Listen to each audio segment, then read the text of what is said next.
Hello everybody, this is Fernando for the latest Godzilla Rant video. I thought I would mix another one in here because it's something I just experienced within the Dallas Comic Show this past weekend before last. And I got some pretty good responses last go around my last Godzilla Rant video where I was asking everyone about their opinions on T-Mobile after I was ranting on AT&T's unlimited data and lack thereof.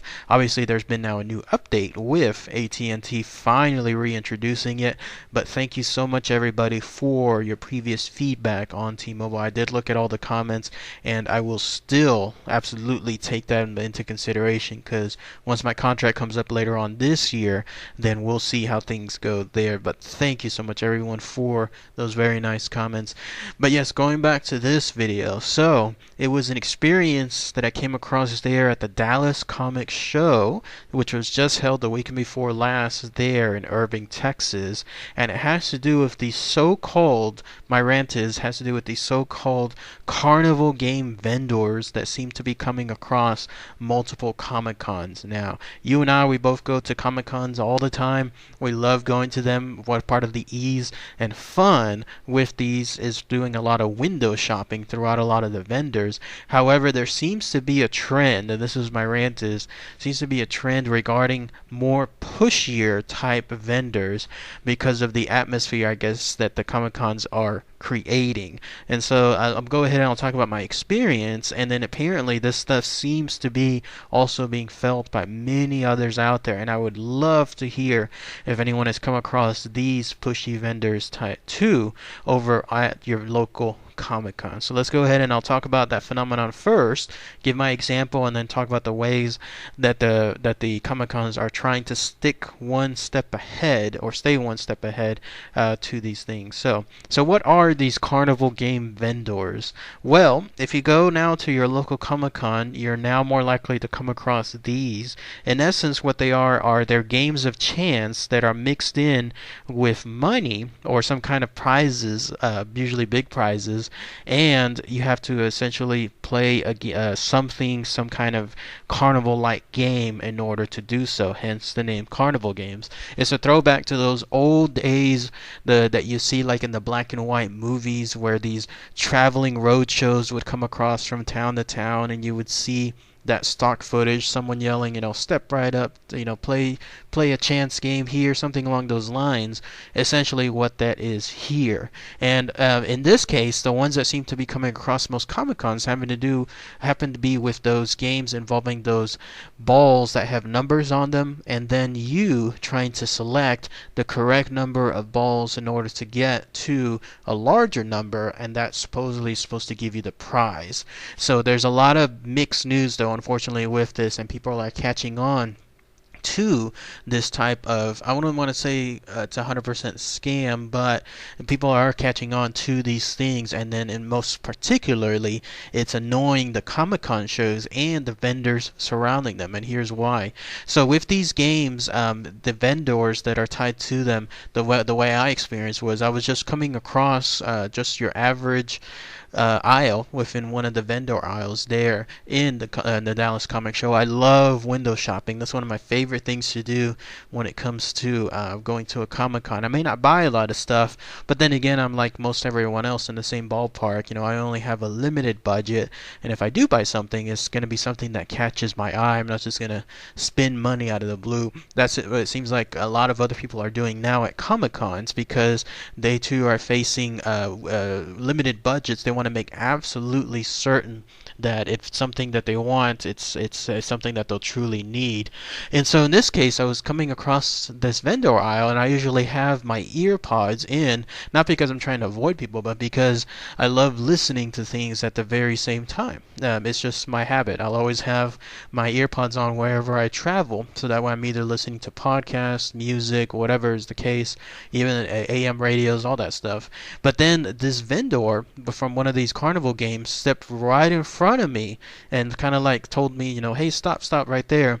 And then that's when he kind of led me straight to his location. I didn't want to seem, I guess, rude in a sense that like he was already stopping me, but at the same time I didn't want to create a scene, so I just went over, and then that's when he explained the Carnival game that he had, and it involved again those balls that are within some kind of container. They're being shoved around really fast by puffs of air. They're basically being cycled, kind of like the same thing you see whenever you're watching, let's say, those winning lottery numbers within your local state, how they cycle through these large containers of air and supposedly something gets picked and that's the winning number.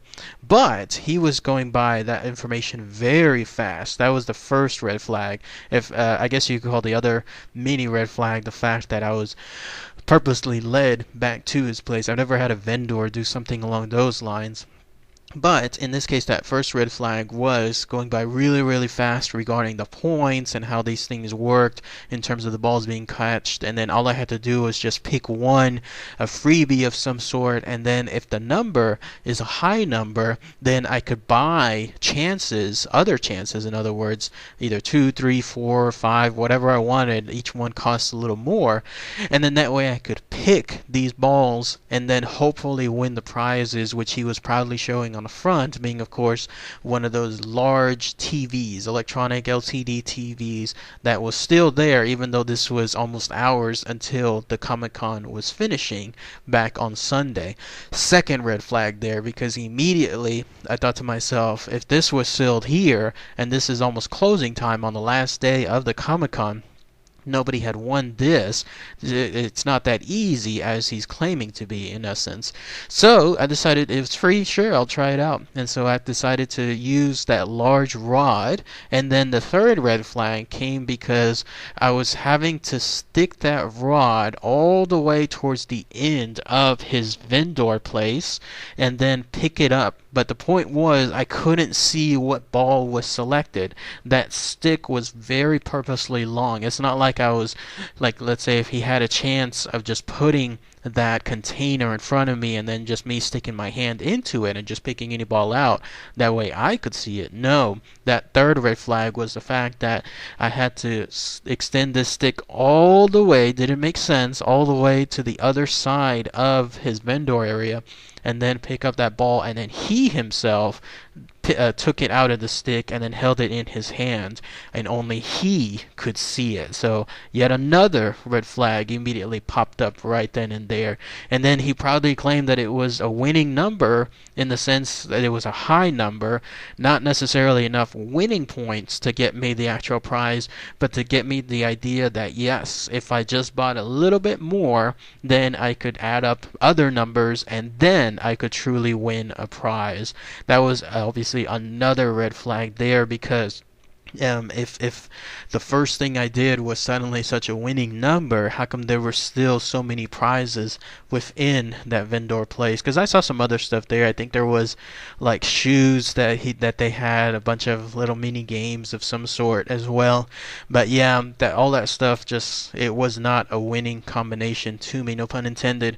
And then also I did not like the aggressiveness associated with the vendor thing, because again, I was then just walking along nonchalantly, to have somebody just stop right in front of you, purposely block you in essence from moving towards another place, and then take you along, not necessarily grabbing your arm, but leading you, like let's say from his hand to my back, leading you towards that place. That was also pretty bad. But yes, and once he was asking if I wanted to go ahead and pay for other chances, I just said the usual thing like, no thanks, I'm good, and then I just walked away at that point. Also, I did not know that this is how this works, because I was looking at other information about this afterward. My idea was, another red flag was, yeah, great, maybe I got the winning number, maybe, that very first time. Again, I never saw the actual number on the ball itself, but I could imagine that all the other hundreds of balls that were within that container, they would have all contained smallest number of numbers. So in other words, instead of larger double-digit numbers in order to win those points to get the prizes. I imagine that those balls all contain single-digit numbers, maybe even lower-end stuff like ones, twos, or threes. That way you would have to keep trying again. But no, apparently that this particular scenario works yet a different way, because according to the information I was reading online, the way that it works is something I already just mentioned. Whoever is running these vendor things, they grab the ball, don't give you a chance to ever see it, but they'll have numbers listed across them, usually 3 numbers with extra wide spaces. That way they can place their finger over either 1 or 2 of those numbers and only showcase the third one. Because the whole point is, if you get past 100 points, then you start winning the big prizes.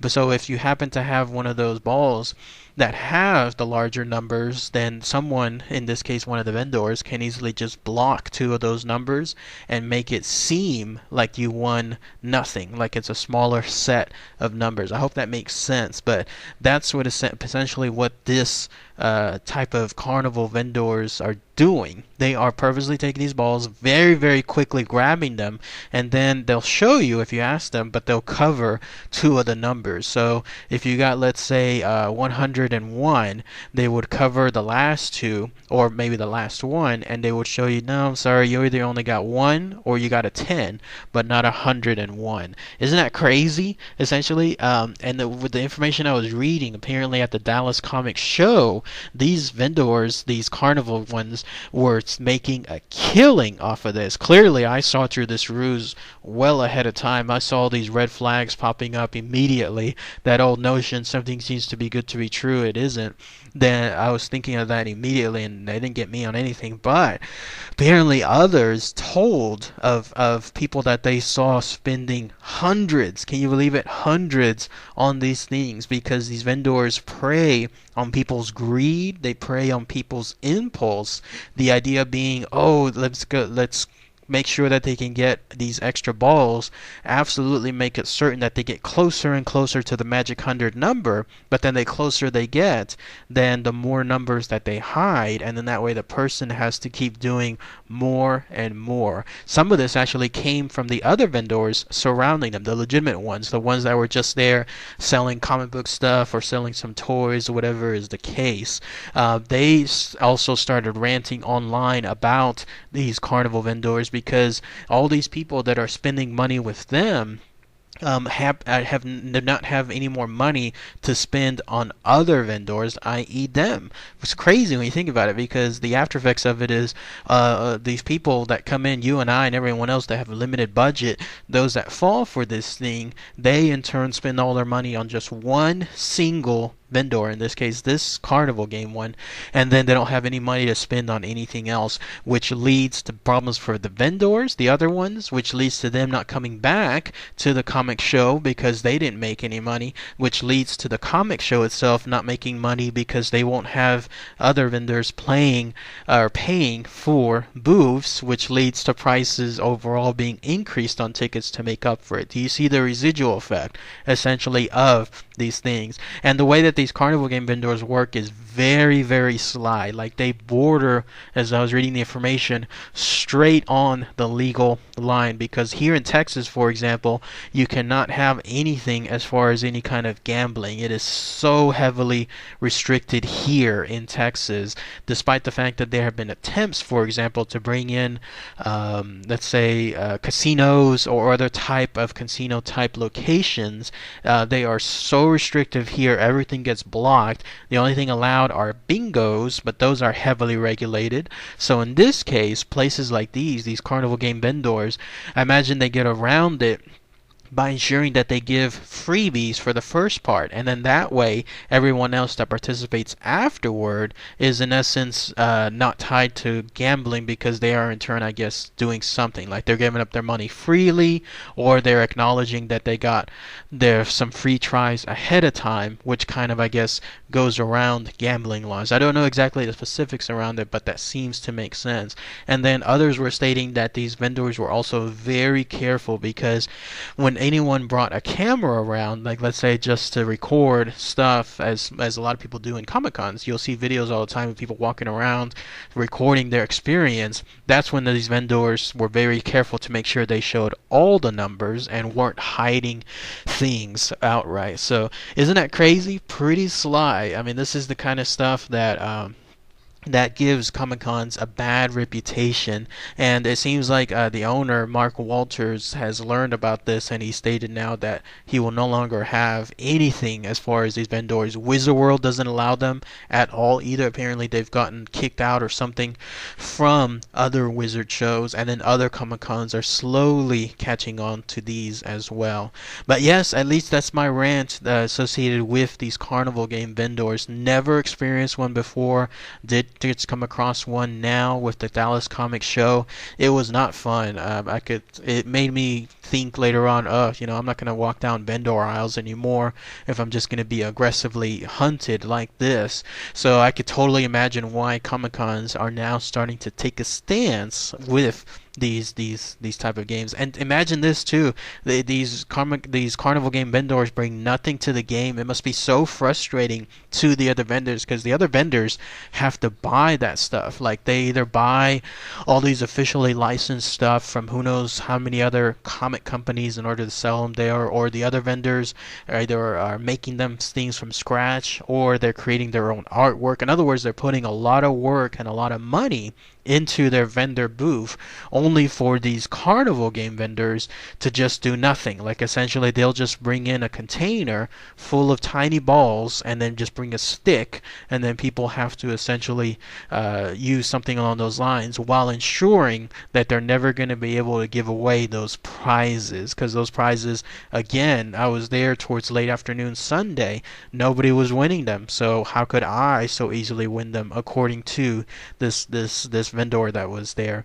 But that's it. That's all the information tied to this rant that I was mentioning, this carnival game stuff.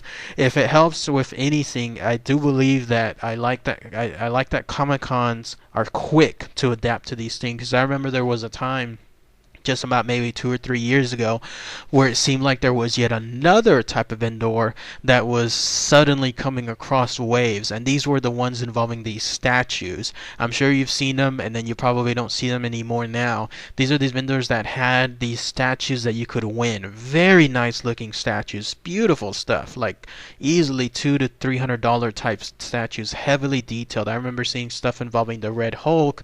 I remember stuff involving Superman. I remember Deadpool. Very, very high expensive statues, and all you had to do is you had to just buy a small raffle, like $1 up to $5, I guess, in order to win, quote unquote, win this statue. But the big red flag for me was going across these Comic Cons, all these people buying these raffles. How on earth do I know that somebody is legitimately going to win?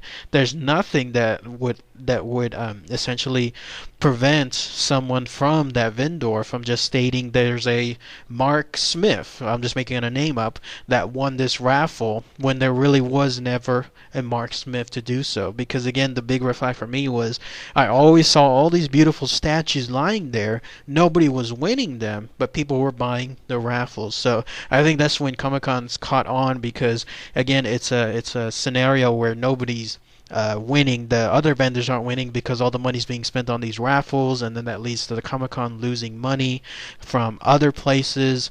But yes, I remember those were abound everywhere, and now they're no longer there. And yet I remember another one that Comic-Con took a huge stance on are those bootleg vendors, the ones involving the DVDs, the ones that sell those hard to find music CDs.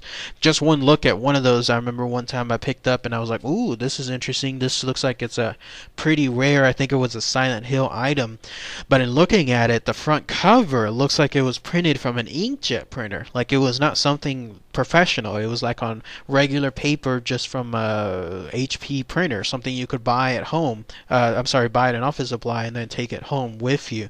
So that also threw red flags on me too. So that's the good news though about Comic Cons, is that anytime these things come abound that start impacting the fan experience, then that's when they take a pretty quick stance and they're easily able to correct these things. But yes, Please post those comments below. Anyone else run into these carnival game vendors? Anybody else had that same experience? Others that I was looking online, multiple others were in the same boat, saying the same thing, that they did not like the aggressiveness of it. They did not like the fact that they saw others spending lots of money here with these vendors doing these bad things. So please post those comments below. That would be really, really great to hear. So, all right, everybody. Thanks again as always. Take care.